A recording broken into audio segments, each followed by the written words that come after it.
नमस्कार साथियों, कैसे हो आप सभी। तो आप सभी का एक बार पुनः इस नए सेशन में स्वागत करता हूँ। और आज का जो चैप्टर अपने 11th रहने वाला है, और चैप्टर का क्या नाम है। तो चैप्टर की मैं बात करूँ तो चैप्टर है आपका सामाजिक मुद्दे और पर्यावरण। ऊर्जा से संबंधित मैं बात करूँ, शहरी समस्या क्या है। Urban problems related to energy.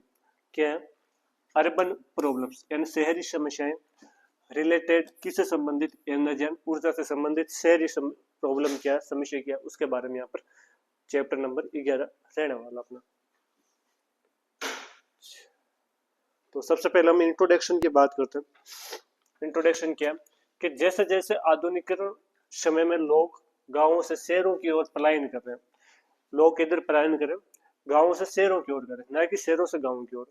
इसे ही क्या बोलते हैं, शहरीकरण, अर्बनाइजेशन कहते हैं। शहरीकरण की रफ्तार बहुत तेजी से बढ़ रही है। आज वैश्विक आबादी का एक बहुत बड़ा हिस्सा शहरों में रहता है। शहरों की इस अनियंत्रित और तेजी से बढ़ती आबादी के कारण बुनियादी जो सुविधाएं होती है उनका दबाव बढ़ गया है, जिसमें ऊर्जा अर्थात जो एनर्जी या जो इलेक्ट्रिसिटी है वो सबसे प्रमुख कारण है, यह सबसे प्रमुख है। शहरी जीवन पूरी तरह से ऊर्जा पर निर्भर है, चाहे वह घरों में रोशनी हो, चाहे एसी चलाना हो, चाहे आपको परिवहन। आजकल तो जो कार वगैरह, बाइक वगैरह, वो भी आपकी इलेक्ट्रिक आ गई है।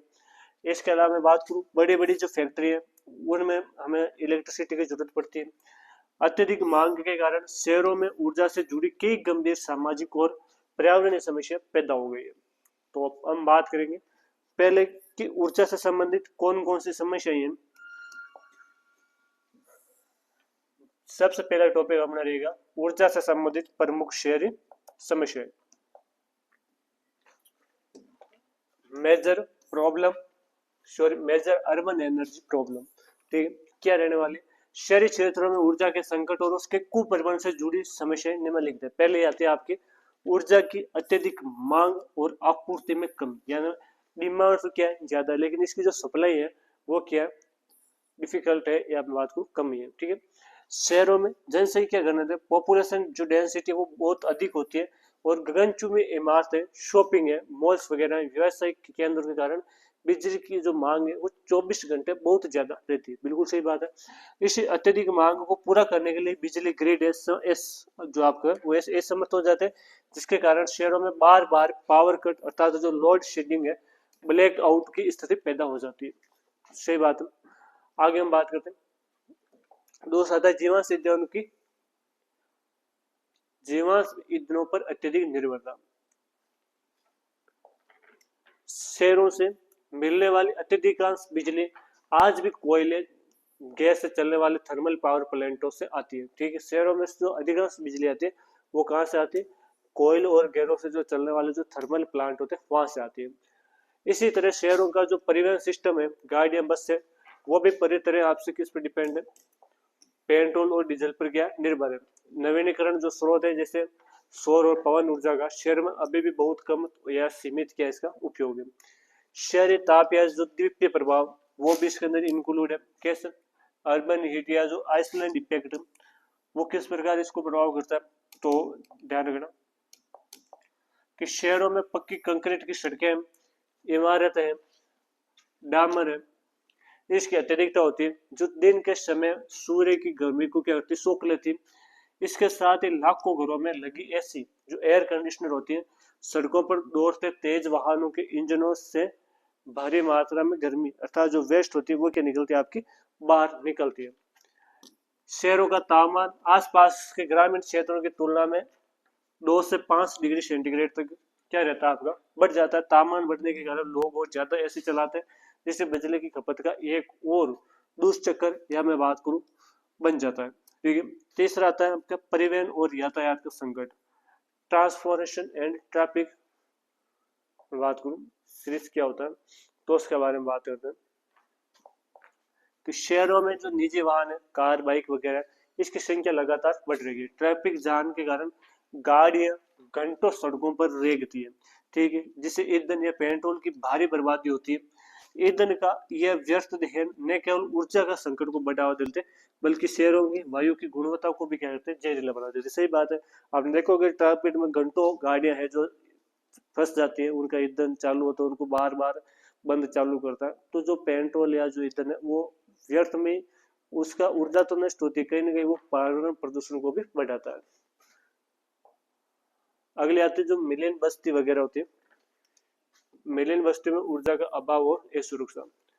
हर बड़े क्षेत्र के साथ झुग्गी झोंपड़े और अवैध कॉलोनियों का विस्तार होता है। सही बात है, अवैध कॉलोनी और झुग्गी झोंपड़ियों का क्या होता है, विस्तार होता है। इन क्षेत्रों में वैध बिजली कनेक्शन भी नहीं मिलता। सही बात है, चोरी छुप के है जो बिजली का कहीं ना कहीं यूज करते हैं, इसके परिणाम स्वरूप बिजली की चोरी, पावर थीफ्ट बड़े पैमाने पर होती है, जिससे सरकारी राजस्व को नुकसान पहुंचता है। यदि हम चोरी पे चलेंगे तो बिल भी नहीं आएगा, बिल नहीं आएगा तो राजस्व जो है उसको कहीं ना कहीं क्या बोलते हैं, शॉर्ट सर्किट के कारण आग लगने का खतरा हमेशा बना रहता है। इसके अलावा गरीब आबादी खाना पकाने के लिए आज भी केरोसिन या अशुद्ध ईंधनों का उपयोग करते हैं, जो कि मजबूत है लेकिन उसके स्वास्थ्य का नुकसान भी पहुंचता है। ये इसका मलिन जो बस्ती है उसका है। ठीक है, दूसरा था इन समस्याओं के पर्यावरण प्रभाव क्या है। भाई ये जो मैंने समस्या बताई आपको 4-5 ऊपर, इसका पर्यावरण पर क्या इफेक्ट है उसके बारे में बात करते हैं।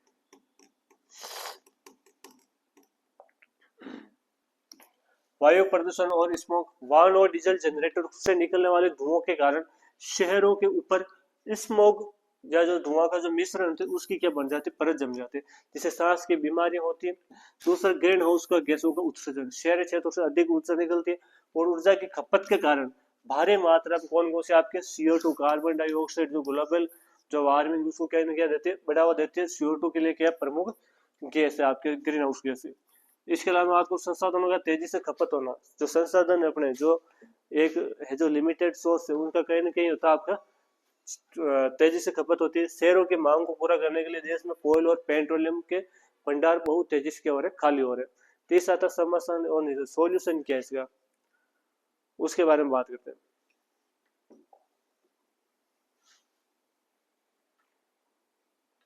पहला यहाँ पर बता रहा क्या है कि हरित और संधारणीय इमारत है। क्या होता है कि शहरों में ऐसी इमारतों का निर्माण को बढ़ावा देना चाहिए जो ग्रीन बिल्डिंग कहा जाए, जिसको क्या कहते हैं, ग्रीन बिल्डिंग कहा जाता है। अर्थात इन इमारतों को डिजाइन ऐसा होता है, इनमें प्राकृतिक रोशनी हवा भरपूर मात्रा में आए, जिससे दिन में लाइट ऐसे चलाने की जरूरत कम हो, और इससे इंसुलेशन की ऐसी तकनीक होती है जिसमें गर्मियों को ठंडा और सर्दियों में गर्म रखे। ठीक है, तो इसको हम बोलते हैं ग्रीन बिल्डिंग। क्या होती है, ग्रीन बिल्डिंग। तो ध्यान रखना, जो ग्रीन बिल्डिंग है वो क्या होती है, जो ग्रीन है जो बिल्डिंग है वो क्या होती है कि ये ऐसी बिल्डिंग होती है कि जब उस मकान को या बिल्डिंग को बनाए ना, तो उस तरह से बनाने की उसकी जो रोशनी है वो पर्याप्त, सूर्य की जो रोशनी वो अंदर तक आई, जिससे हमें दिन में लाइट वगैरह नहीं चलानी पड़े। उसमें हवा पर्याप्त मात्रा में आए, बंद नहीं बनाना चाहिए, एकदम खुला टाइप बनाना चाहिए। ठीक है, तो उसके अंदर ऐसे वगैरह का हमें कम यूज करना पड़े।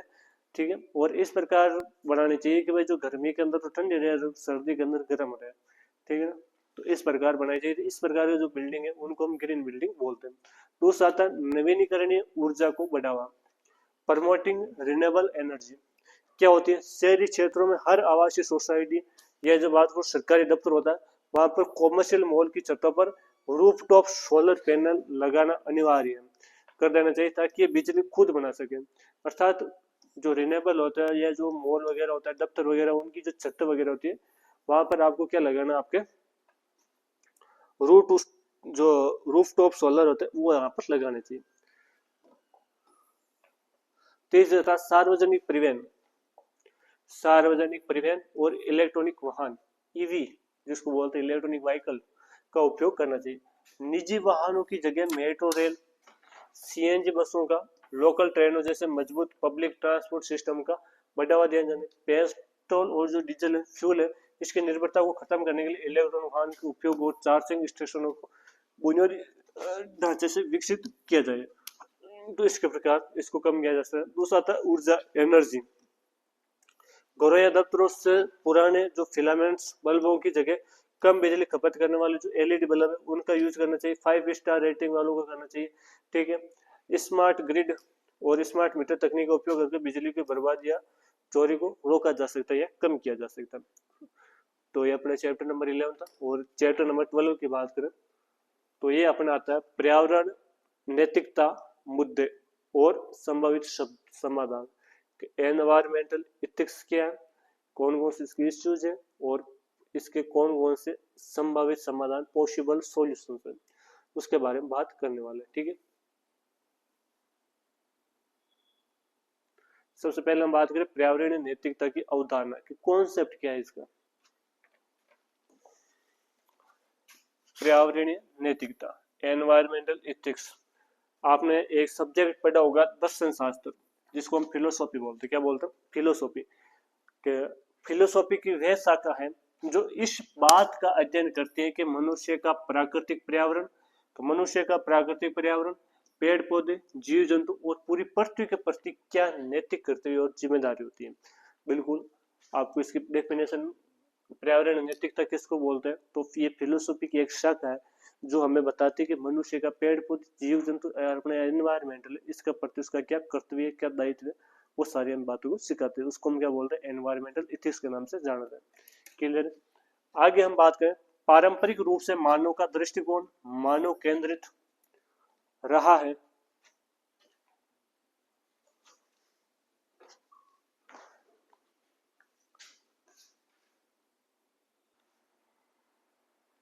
हाँ, तो हम देख रहे थे कि जो प्रमुख वैश्विक पर्यावरण मुद्दे और उनके कौन कौन से समाधान, उसके बारे में जो बात कर रहे थे, तो देखते हैं। सबसे पहले आता है जलवायु परिवर्तन यानी क्लाइमेट चेंज, कि क्लाइमेट चेंज किस प्रकार समाधान हो सकता है इससे। तो सबसे पहले हम बात करें, जलवायु परिवर्तन का तात्पर्य होता है कि लंबे समय तक, या मैं बात करूं पृथ्वी के औसत या जो मौसम पैटर्न, तापमान और वर्षा के समरूप में होने वाले बड़े और स्थायी बदलाव से है। ठीक है, यानी जलवायु का मतलब क्या होता है कि जो बड़े या जो लंबे समय टाइम होता है, उस प्रकार के मौसम वगैरह में क्या होना, परिवर्तन होना, क्या कहलाता है? आपका जलवायु बदलाव कहलाता है। यह केवल किसी एक दिन का या एक सीजन या एक ऋतु का या मौसम बदलना नहीं है, बल्कि पृथ्वी के वायुमंडलीय संतुलन का बिगड़ना है। ठीक है, दूसरा कारण क्या है? कारण क्या होता है? तो औद्योगिक क्रांति और जीवाश्म ईंधन। बिल्कुल सही है, औद्योगिक, जिस प्रकार उद्योगों के अंदर क्रांति है, बिजली बनाने वाले कारखाने, कारखाने चलाने और वाहनों के लिए कोयले है, खनिज तेल है, प्राकृतिक गैसों का अंधाधुंध दोहन है, इनसे हुआ। तीसरा था अत्यधिक वनों की कटाई, डिफोरेस्टेशन, यानी वनों की ज्यादा कटाई हुई है, कार्बन डाइऑक्साइड को सोखने वाले जंगलों को कृषि और शहरीकरण के लिए साफ करना, जिसमें कार्बन सीक हो गया, इसको नष्ट करना। अगला आता आधुनिक कृषि प्रणालियां, जैसे रासायनिक खादों का अत्यधिक उपयोग करना, जिससे नाइट्रस ऑक्साइड वगैरह जैसी जो हानिकारक गैस होती है वो निकलती है, और धान के खेतों में पशुपालन के बड़े पैमाने पर मीथेन का निकलना। तो ये इसके अंदर क्या है? कारण है। अगला तो इसका क्या प्रभाव है, विनाशकारी प्रभाव क्या है, विनाशकारी या हानिकारक प्रभाव क्या हो सकता है। तो पहला आता है मौसम का चरम रूप, एक्सट्रीम वेदर इवेंट्स, बिना मौसम के अत्यधिक भारी बारिश, यानी बेमौसमी वर्षा होना, कहीं अचानक विनाशकारी बाढ़ आना। बिल्कुल, अभी आपने देखा पहले छत्तीसगढ़ वगैरह के अंदर कितने खतरनाक है जो आई थी बाढ़, वो आना, कई वर्षों तक भयानक सूखा पड़ना, ये भी इसका एक कारण है।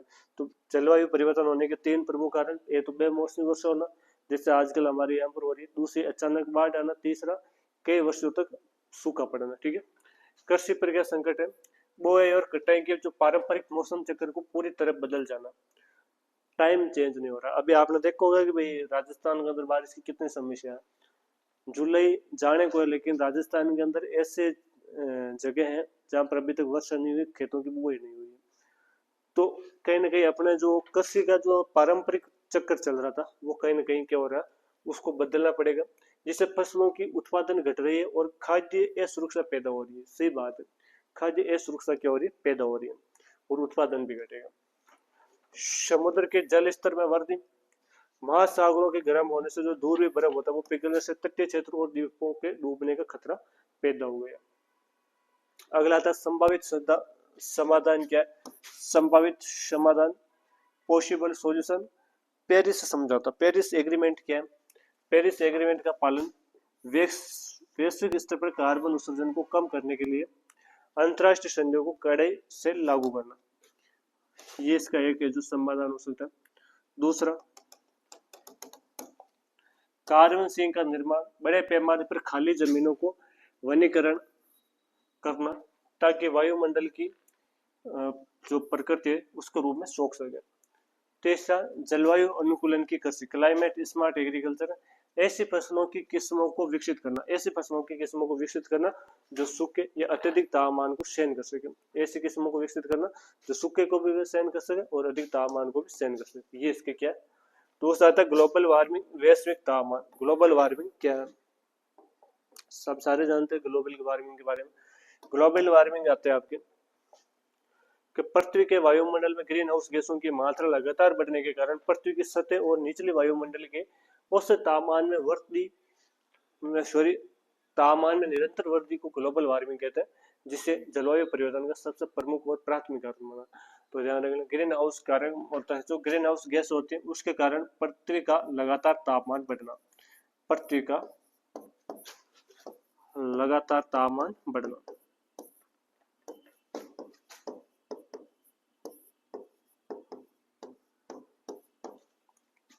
और ये क्या है, प्रमुख कारण है आपके क्लाइमेट चेंज के। ठीक है, इसके क्या कारण हो सकते हैं, तो पहला आपने कारण बता रखा है,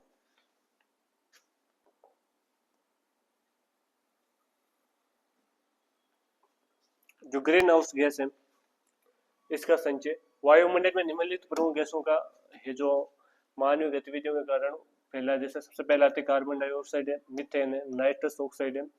ठीक है, इसके अलावा बात करूँ जो फ्लोरिनेटेड है, जिसको हम HFC के नाम से जानते हैं, HFC इसके नाम से, वो है रेफ्रिजरेटर जो एयर कंडीशनर वगैरह में यूज होती है। ये प्रमुख गैस है, इसके कारण ग्लोबल वार्मिंग बढ़ी है।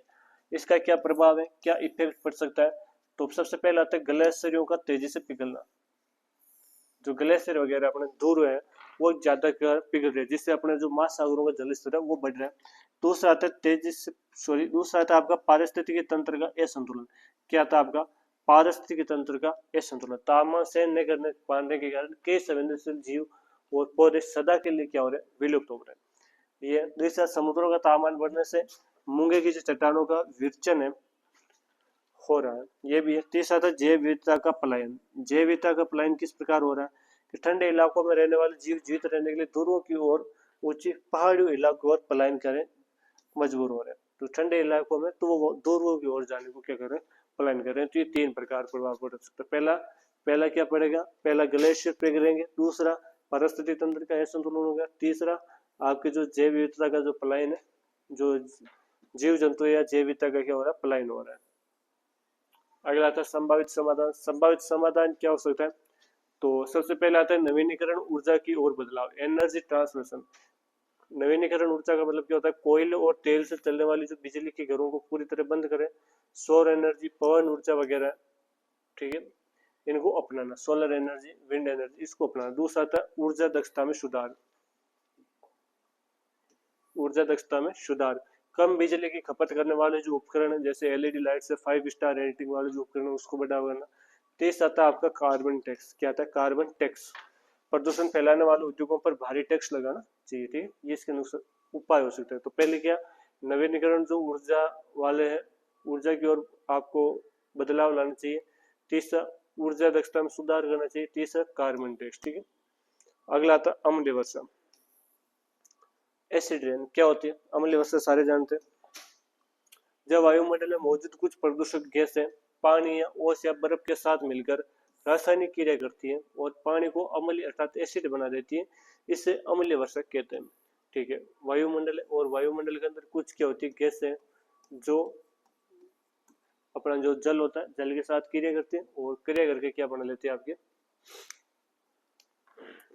क्रिया कर एक अम्ल बना लेती है। और अम्ल बनाने के बाद में ये अम्ल होते हैं जो वर्षा के रूप में बर्फ के साथ या ओस के साथ अपने जमीन पर आती है, इसको अम्लीय वर्षा के नाम से जानते हैं। सामान्य वर्षा का जो पानी का लगभग 5.6 टेबल होता है, लेकिन अम्लीय वर्षा होती है 4 या 4 से भी क्या होता है, कम होता है। ठीक है, 4 से भी क्या होता है, कम होता है। कारण क्या है, sulphur dioxide SO2, SO2 gas इसका क्या प्रमुख कारण है। ठीक है, दिस आता है नाइट्रोजन ऑक्साइड NO2, इसके साथ जल मिलेगा तो ये HNO3 बना लेगा, और ये इसके साथ में यदि जल मिलकर तो ये H2SO4 बना लेगा। ये प्रमुख ही आपकी गैस है। रासायनिक क्रिया, हवा में उठने के बाद गैसों का जलवाष्प और ऑक्सीजन के साथ मिलकर सल्फ्यूरिक एसिड अर्थात H2SO4 और नाइट्रिक एसिड अर्थात HNO3 क्या HNO3 में बदल जाना, बारिश के साथ जमीन पर गिरते हैं। तो ध्यान रखना अम्लीय वर्षा क्या होती है। अम्लीय वर्षा का मतलब होता है कि अपना जो वायुमंडल के अंदर जो जल है उस जल के साथ अम्ल मिल जाना। जैसे जल का फॉर्मूला क्या होता है H2O, जैसे अपने मातृ SO4, सॉरी यहाँ पर बता रहे ना आपको SO2 और NO2।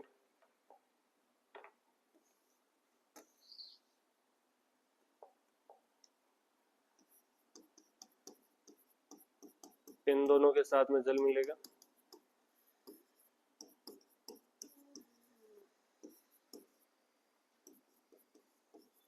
HNO3, ये दोनों क्या आपके अम्ल है। ठीक है, तो वैसे अपने जो सामान्य जल होता है उसकी 5.5 की होती है पीएच जल होता है, पीएच होती है। लेकिन जो आपका अम्लीय जल है, अम्लीय वर्षा का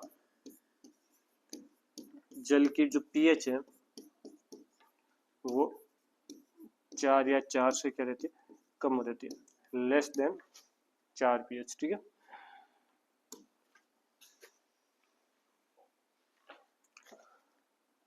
आगे बात करते हैं कि इसका क्या प्रभाव पड़ता है।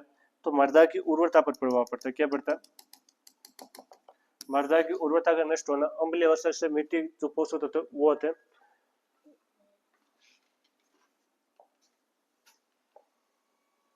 मैग्नीशियम को बहा ले जाता है और जो मिट्टी होती है उसको मौजूद सूक्ष्म जीवों को मार देती है, जिसमें भूमि बंजर होने से लगती है। जलीय जीवन का परमार, जलीय जीवन पर क्या होता है कि नदियों तालाबों का जो भी जल होता है वो भी अम्लीय होता जा रहा है और इसके अंदर जो मछलियों के अंडे वगैरह तो वो नष्ट हो जाते हैं। तीसरा ऐतिहासिक इमारतों का क्षरण। ऐतिहासिक इमारत स्टोन, जो एसिड होता है वो संगमरमर और चूना को पत्थर को धीरे धीरे गला देता है और जो ताजमहल है वो ताजमहल भी क्या हो रहा है, पीला पड़ने लगा। इसकी चमक कम होने जिसे अम्लीय वर्षा कारण होता है। तो इसके 3 प्रमुख कारण है। पहला क्या है, मृदा की उर्वरता, मृदा की उर्वरता। दूसरा क्या कारण है, जो समुद्री जल है या जलीय जीवन पर मार।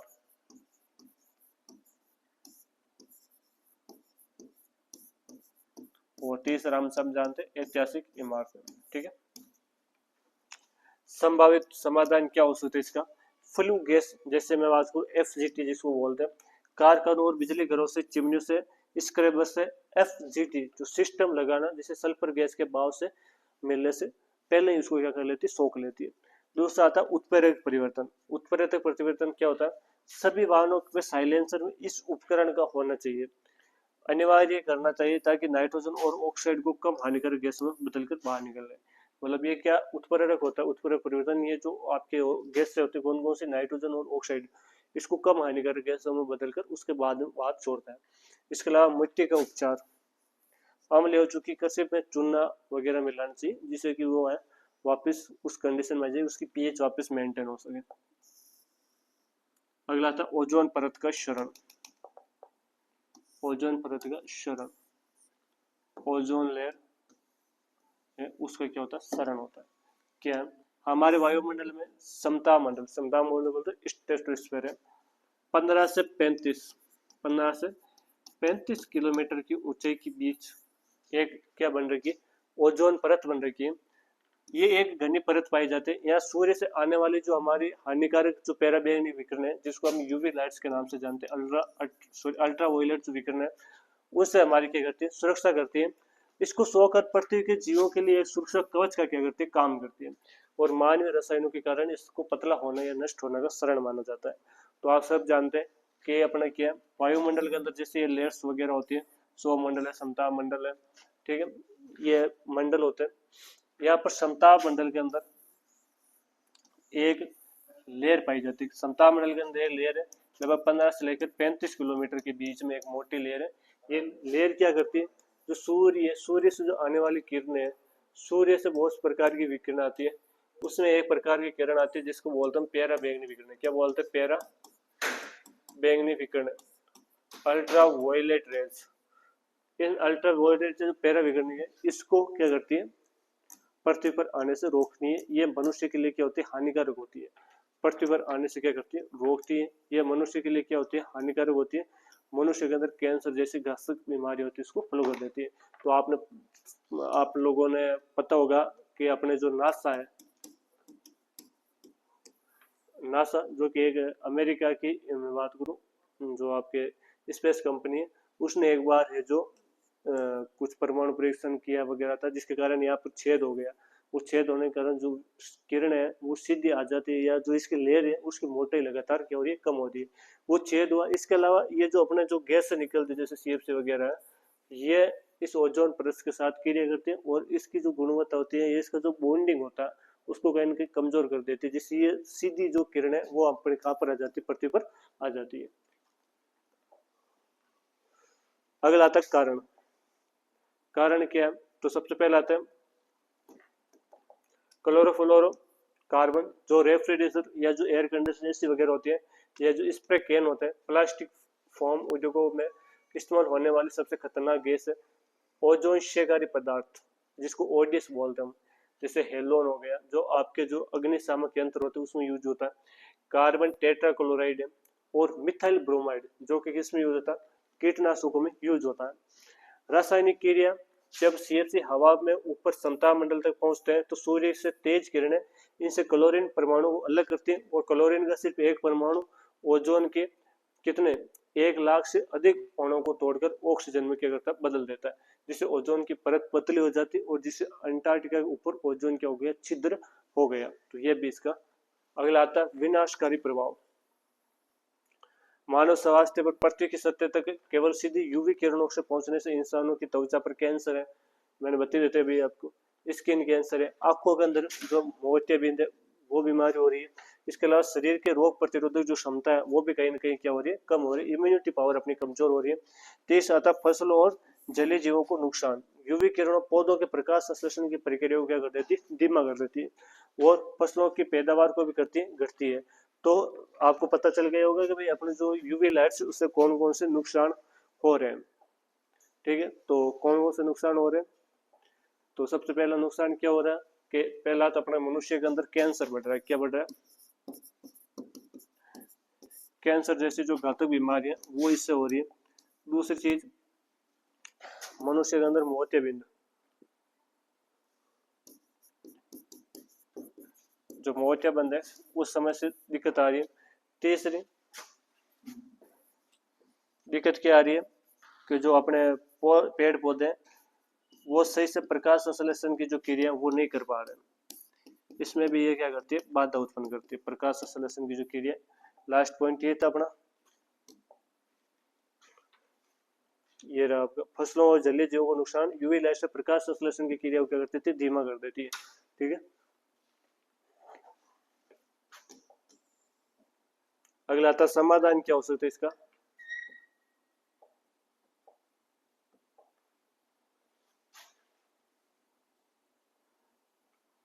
तो ये बता रहा है आपका Montreal protocol.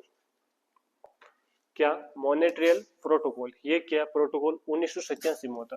Important मॉनेट्रियल protocol, new time में क्वेश्चन आ सकता है, मॉनेट्रियल प्रोटोकॉल कब हुआ था।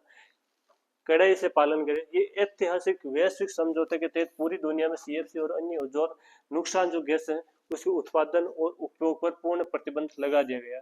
तो ध्यान रखना, मॉनेट्रियल प्रोटोकॉल आपसे पूछ ले क्या है, तो ध्यान रखना मॉनेट्रियल प्रोटोकॉल 1987 में आया था। क्या था, तो इसके तहत ध्यान रखना कि जो भी अपने है CFC गैस है या जो ओजोन गैस है जो अपने ओजोन परत को कहीं ना कहीं नुकसान देती है, उनके उत्पादन होंगे और उसके उपयोग करने पर पूर्ण क्या कर दिया, प्रबंधन कर दिया। ठीक है, तीस आते वैकल्पिक गैसों की खोज। CFC की जगह पर्यावरण के अनुकूल आपके हाइड्रोफ्लोरोकार्बन HFCs या जो प्राकृतिक रेफ्रिजरेटर जैसे अमोनिया या हाइड्रोकार्बन का उपयोग करना जो ओजोन परत को नुकसान नहीं पहुंचाता। ठीक है, तो इस प्रकार की गैसों का यूज करना जो अपने पर्यावरण को नुकसान कम पहुंचाए या नहीं पहुंचाए। अगला था परमाणु दुर्घटना और महामारी, जिसको हम होलोकास्ट के नाम से जाना जाता है। परमाणु दुर्घटना, न्यूक्लियर एक्सीडेंट, क्या होता है कि परमाणु ऊर्जा संयंत्र अर्थात जो न्यूक्लियस होता पावर प्लांट है, इसमें मानवीय भूल के कारण तकनीकी खराबी के कारण या प्राकृतिक आपदा के कारण रिएक्टर का फट जाना और अत्यधिक जो जानलेवा रेडियोधर्मी विकिरण है, जिनको रेडियो एक्टिव रेडिएशन बोलते हैं, उसका पर्यावरण में फैल जाना। अगला था परमाणु महाविनाश, न्यूक्लियर होलोकास्ट।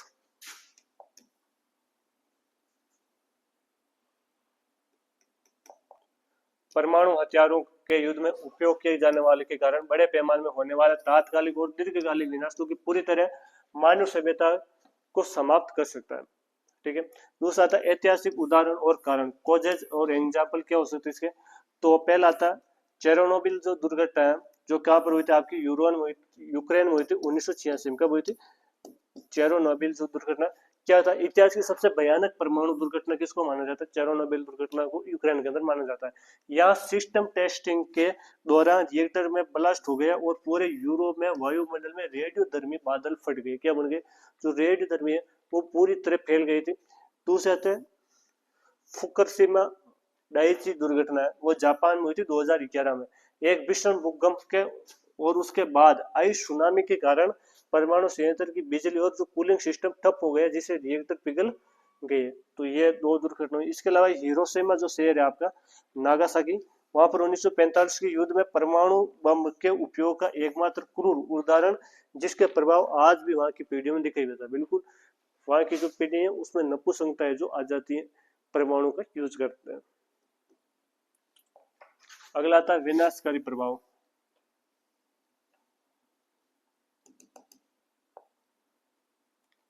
तात्कालिक मौतें जैसे भयानक बीमारी वो इससे जो बढ़ती है। इसके अलावा मैं बात करूं अनुवांशिक जो म्यूटेशन है, अनुवांशिक म्यूटेशन के मतलब किसी चीज में अचानक परिवर्तन होना, वो इससे बढ़ता है। तीसरा था परमाणु शीतकालन, न्यूक्लियर जो विंटर है वो इस पर आ जाती है कि भाई बड़े पैमाने पर जब युद्ध होता है तो शहरों से जलने से निकलने वाला जो काला धुआं होता है या जो राख होती है समता मंडल में जाकर जमा हो जाएंगे। ये परत सूर्य की रोशनी को कई वर्षों तक पृथ्वी तक आने नहीं देगी, जिससे पृथ्वी का तो तापमान अत्यधिक गिर जाएगा, फसलें उगना बंद हो जाएगी और दुनिया भूखमरी से क्या हो जाएगी, समाप्त हो जाएंगे। तो इस प्रकार यह न्यूक्लियर विंटर भी होता है। ठीक है। विंटर का मतलब सर्दी या टेम्परेचर का कम होना न्यूक्लियर यानी परमाणु के कारण। संभावित समाधान क्या है?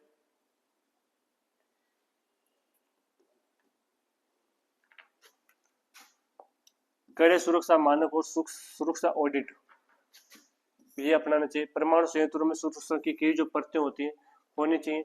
भूकंप या सुनामी जैसी स्थिति में रेडिएटर को संचालित रूप से सुरक्षित रूप से बंद कर सके। अगला था परमाणु निरस्त्रीकरण।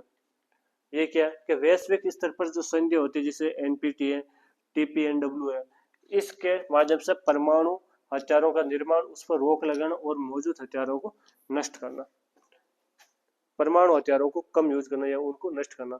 नेक्स्ट अपना जो चैप्टर है वो आता आपका वाटर कंजर्वेशन का है।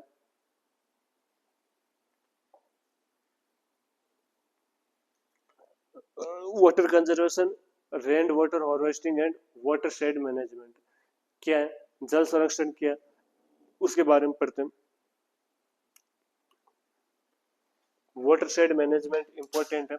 अभी मैंने आपको थोड़े दिनों पहले वैकेंसी बताई थी सीसीआई, उस सीसीआई वैकेंसी उसके अंदर उसका मैंने सिलेबस आप लोगों को एनालिसिस करवाया था। तो उसमें सिलेबस में एक टॉपिक आता है अपने water shade management, water shade manage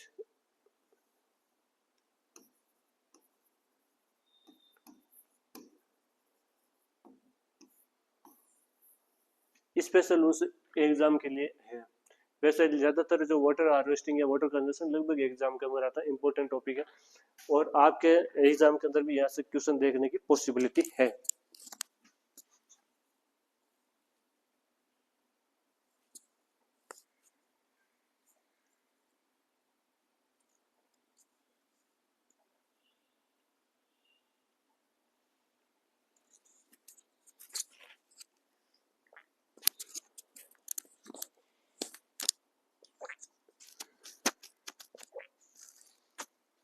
चलो हम बात करते हैं जल संरक्षण के बारे में, वाटर कंजर्वेशन। विस्तृत अर्थ और आवश्यकता क्या है। तो सबसे पहले बात है जल संरक्षण का तात्पर्य क्या होता है। जल संसाधनों का विवेकपूर्ण, कुशल और संधारणीय उपयोग है। वापस बोलो, जल संरक्षण का तात्पर्य कि उसका विवेकपूर्ण, कुशल और संधारणीय क्या है, उपयोग है, सस्टेनेबल उसका यूज है। ठीक है, पानी की बर्बादी को रोका जा सके, इसकी गुणवत्ता को बनाए रखा जा सकते, भविष्य की पीढ़ियों और पारिस्थितिकी तंत्र में इसकी उपलब्धता सुनिश्चित की जा सके। ये आवे पृथ्वी को नीला ग्रह कहा जाता है। क्या कहा जाता है? इसके लगभग 71% भाग पर क्या जल है, लेकिन कृषि और पर्यावरण विकास के दृष्टिकोण से निम्न वितरण को समझ जाना आवश्यक है। ये मैंने आपको बता रखा है भाई, टोटल पृथ्वी है उसके 97.5 भाग पर जल है, समुद्रों में खारा जल है, सिंचाई के लिए उपयुक्त नहीं है। मीठा जल है वो केवल 2.5% है, 2.5% है। मीठे पानी का लगभग 68.7%, यानी 2% जो भाग है, ये मैं बात करूँ 2/3% भाग है, वो हिस्सा दूध के बर्फ और ग्लेशियर के रूप में जमा है। 30% जो है वो भूजल के रूप में है। सुलभ जल या मानव उपयोग के लिए केवल और केवल 1% ही जल बचा हुआ है। तो वे मैंने बात पहले भी बता दी कि भाई अपनी क्या है, पृथ्वी है। पृथ्वी देखिए आप लोगों ने, ये पृथ्वी है। पृथ्वी ध्यान रखना, पृथ्वी कभी भी गोल नहीं, पृथ्वी की आकृति कैसे अंडाकार है। और जो पृथ्वी है, पृथ्वी के कितने भाग पर, 71% भाग पर क्या है, जल है। कितना? 71 भाग पर क्या है, जल है। जबकि बाकी वाला जो 29% है उस पर क्या है, पेड़ पौधे, जीव जंतु वगैरह, या हम रहते हैं, या ऐसी जमीन है। ठीक है, 70% जो जल है, उस जल में जो अधिकांश जो जल है, या मैं बात करूँ 70% का जो 2/3 हिस्सा, या लगभग मैं बात करूँ आपका 68 से 70% जो जल है, 70% जो जल है वो कैसा है, वो, या मैं बात करूँ आपके 71% जो जल है, एक मिनट,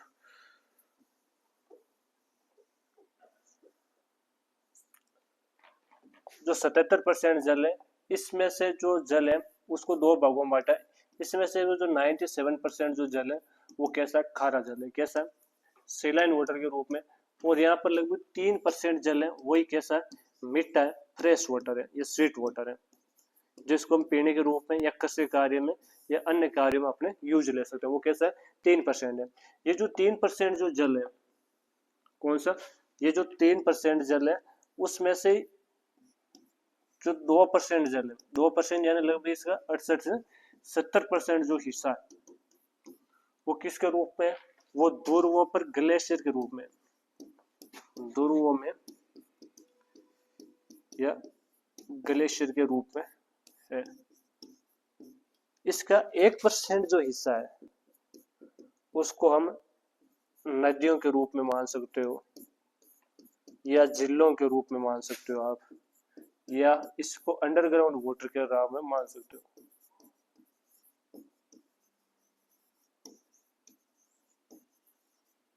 ये बात यहाँ पर बता रखी है, क्लियर? 1% से भी कम है। तो ये डायग्राम आपके क्लियर हो गया होगा। तो टोटल अपने 71% जल है, 29% भाग पर जीवन है, उसमें से 97% कह रहा है, 3% मीठा है। 3% में से 2% जो जल है वो तो ध्रुवों में ग्लेशियर के रूप में, और 1% वो नदियों झीलों या अंडरग्राउंड वाटर के रूप में है। ठीक है,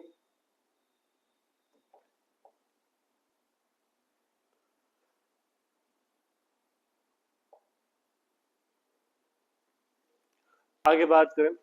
अगला आता है जल संरक्षण की प्रमुख विधियां, कि विधियां कौन सी जिससे हम जल संरक्षण कर सकते हैं। तो सबसे पहले आता है कृषि क्षेत्र में।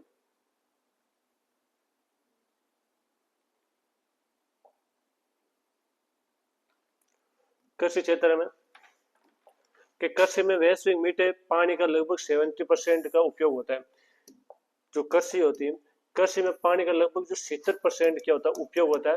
पारंपरिक जो बाढ़ सिंचाई विधि, जिसमें फ्लड इरिगेशन में पानी की भारी बर्बादी होती है। आपने फ्लड मेथड पढ़ा होता, जिसमें हमने पढ़ा है सबसे ज्यादा जो पानी की जो हानि होती है वो किसमें होती है, फ्लड मेथड में होती है। आपने नाम सुना होगा टपकन सिंचाई, ड्रिप इरिगेशन। इस विधि में प्लास्टिक पाइप के नेटवर्क द्वारा पानी को सीधे पौधों के जड़ों तक बूंद बूंद के रूप में पहुंचाए, जिसमें वाष्पीकरण है, इवोपरेशन है, या मैं बात करूं जो अफवाह है, रन ऑफ द्वारा पानी को नुकसान न्यूनतम होता है। 40 से 60% पानी की क्या होती है, बचत होती है। कितनी? 40 से 60% पानी की इसमें क्या होती है, बचत होती है। अगला आता है फव्वारा, स्प्रिंकल इरिगेशन। स्प्रिंकल इरिगेशन क्या होती है कि पानी को हवा से फव्वारे के रूप में छिड़का जाता है, जिससे पौधों को वर्षा की तरह पानी मिलता है। आसमान या ढालू भूमि के लिए अत्यंत होते हैं, या उगड़ खागड़ या रेतीली जो भूमि है उसके लिए उपयोगी है। अगले आते हैं मल्चिंग। मल्चिंग क्या होते हैं, फसलों के बीच में खाली या मिट्टी के प्लास्टिक शीट या सूखे पत्तों या भूतों जो भूसे वगैरह होते उसे ढक देते हैं। मिट्टी की नमी को उड़ने या वाष्पीकरण को रोकने में ये भी सही है। कम जल गहन वाली फसलों का चयन करना चाहिए। तो ये इसके कृषि क्षेत्र में हो गया। इसका जल संरक्षण किस प्रकार कर सकते हैं। दूसरी विधि आती है घरेलू या शहरी, घरेलू या शहरी क्षेत्र में। तो इसमें क्या आती है कि लीकेज की मरम्मत, जल वितरण प्रणाली और घरों में जो नल आता है उसको रिसाव होता है तो उसको तुरंत क्या करना चाहिए, ठीक करना चाहिए। दूसरा था अपशिष्ट जल का पुनः चक्रण, अर्थात ग्रीन वाटर रिसाइकल। रसोई या स्नान घर से जो जल निकलता है उसका कम प्रदूषित पानी होता है, उसको ग्रे वाटर या फिल्टर लगाकर बागवानी या गाड़ियां धोने में या टॉयलेट फ्रेश वगैरह में इसको यूज करना चाहिए। अगला आता है जल कुशल उपकरणों का उपयोग। ऐसे जल कम प्रवाह वाले शावर का जो ड्यूल फ्लश टॉयलेट वगैरह होता है उसका सिस्टम का यूज करना चाहिए। लो फ्लो जो शॉवर्स होते हैं उनका यूज करना चाहिए। अगला आता है औद्योगिक क्षेत्र में। औद्योगिक क्षेत्र में क्या होता है, तो औद्योगिक क्षेत्र में zero liquid discharge, zero liquid discharge जिसको जेएलडी बोलते हैं, तकनीक को लागू करना चाहिए। ठीक है, जहाँ कारखानों को संपूर्ण अपशिष्ट जल को साफ करके कारखानों के भीतर बार बार ही उपयोग इसको किया जाना चाहिए।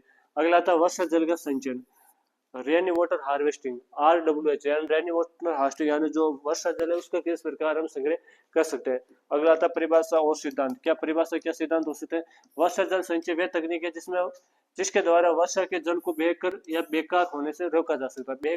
अर्थात जो वर्षा का जल होता है बहकर जो बेकार चला जाता है उसको रोकना इसका मेन उद्देश्य होता है। भविष्य के उपयोग के लिए एकत्र भंडारण स्टोर किया जाना चाहिए, सीधे जमीन के नीचे भेजकर भूजल स्तर को रिचार्ज किया जा सकता है। इसका मूल सिद्धांत, पानी को जहां गिरे वहीं रोको, पानी जहां गिर रहा है उसको वहीं रोको। Catch water wear is sorry it falls. ठीक है, ये इसका मेन रहता है। दूसरा था वर्षा जल का संचयन के प्रकार, टाइप्स कौन कौन से। तो सबसे पहला आता है वर्षा जो छत होती है, छत पर वर्षा जल का संचयन। Rooftop rain water harvesting, ये क्या होती है, तो इसमें बता रखे कि शहरी और घरेलू क्षेत्रों के लिए सबसे प्रभावी यह प्रणाली, इसके प्रमुख घटक है। सबसे पहले आता है कैचमेंट, वह सतह जहां वर्षा का पानी सीधे गिरता है, जैसे घर की छत हो गई, छत को साफ करना है। दूसरा आता है कंडोर पाइप, छत पर गिरे पानी को नीचे टैंक तक ले जाने के लिए जो पीवीसी वगैरह पाइप होता है उसका यूज करना। तीसरा था फ्लश वाल्व, बारिश में शुरुआती 5-10 मिनट पानी को छत पर धोने की, जो पत्तियां वगैरह होती है उसको जो कीटाणु होते हैं उसको साफ करने में इसको यूज कर सकते हो। अगला आता है फिल्टर, पानी को साफ करने के लिए एक चैम्बर हो जिसमें रेत है, बजरी है और चारकोल की परतें होती है, वहां की भौगोलिक अशुद्धियों को रोक लेता है। तीसरा आता है भंडारण टैंक, स्टोरेज टैंक, ये क्या होता है, साफ पानी को जमीन के ऊपर या भूमिगत निर्मित जो कंक्रीट टैंक होता है उसमें जमा किया जाता है। भूजल डिस्चार्ज क्या होता है, ग्राउंड वाटर डिस्चार्ज क्या होता है, यदि पानी को टैंक में जमा नहीं करना है तो पाइप को सीधे एक रिचार्ज पिट या सूखे कुएं में जोड़ दिया जाता है, जिससे पानी सीधे जमीन के अंदर चला जाता है, भूजल स्तर को बढ़ावा देता है।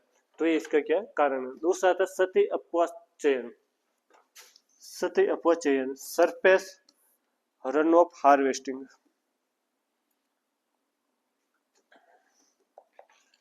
यदि यह विधि खुले ग्रामीण और कृषि क्षेत्रों में अपनाई जाती है जब बारिश का पानी जमीन पर क्या बहता होता है। तो ये विधि कहाँ पर अपनाई जाती है, सतही अपवासन से, जब बारिश का पानी जमीन पर बहता कृषि क्षेत्र में अपनाई जाती है। ठीक है, इसमें आपने चेक डैम बना लिया, चेक डैम हम बनाते खेतों वगैरह, छोटी नदियां नालों पर कंक्रीट या पत्तों जो पत्थरों के जो छोटे बांध होते हैं वो होते हैं। खेत में तालाब फार्म पॉइंट वगैरह जो बनाते हम। इसके अलावा बात करूँ जो परकोलेशन जो टैंक होता है उसमें स्टोर कर सकते हैं। अगला आता है वर्षा जल का संचय के लाभ। लाभ क्या है इसका, तो लाभ की बात करें, पहली चीज ये पानी की कमी वाले क्षेत्रों में उपयोगी है। ठीक है, जैसे अपने मोस्टली राजस्थान हुआ, तो इससे भूजल का खारेपन को कम करता है क्योंकि बारिश का शुद्ध पानी भूजल को पतला ड्यूट कर देता है। देश आता है शहरी क्षेत्र में सड़कों पर होने वाले जल भराव से रोका जा सकता है, जो अर्बन फ्लोडिंग होती है उसको। तीसरा आता है मृदा अपरदन, सोइल इरोजन है तो उसको भी रोकता है। आगे हम बात करते हैं जल भरण प्रबंधन, वाटरशेड मैनेजमेंट। जल भरण वाटरशेड क्या है, परिभाषा डालते हैं कि जल भरण या जल ग्रहण क्षेत्र, वाटरशेड का मतलब होता है उस संपूर्ण भौगोलिक या भू आकृतिक क्षेत्र को कहते हैं जिसका पूरी सतह या अथवा वर्षा का बहता हुआ पानी एक सामान्य बिंदु या एक ही नदी नाले के माध्यम से बहकर निकलता है, उसको हम क्या बोलते हैं। सरल शब्दों में यदि एक पहाड़ी या घाटी या बारिश से होती हुई उस घाटी को पानी के अंत तक मिलकर एक मुख्य नाले या नदी में जाता है, जब पूरी तरह घाटी जलभर वाटरशेड कहलाती है। ये स्वतंत्र प्राकृतिक या हाइड्रोजलिक इकाई यूनिट है। ठीक है, जल प्रबंधन की अवधारणा क्या है।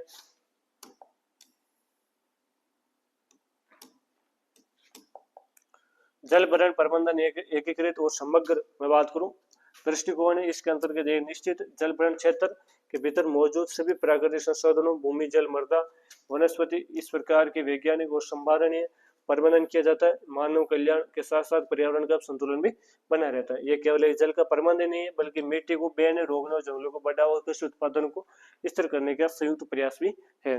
तो ये आप अपना जो चैप्टर था वो क्लियर होता है यहाँ पर। और नेक्स्ट क्लास आपके नेक्स्ट चैप्टर है जो इसी प्रकार हम आपके साथ लेकर आएंगे, तो हमारे साथ जुड़े रहिए। धन्यवाद।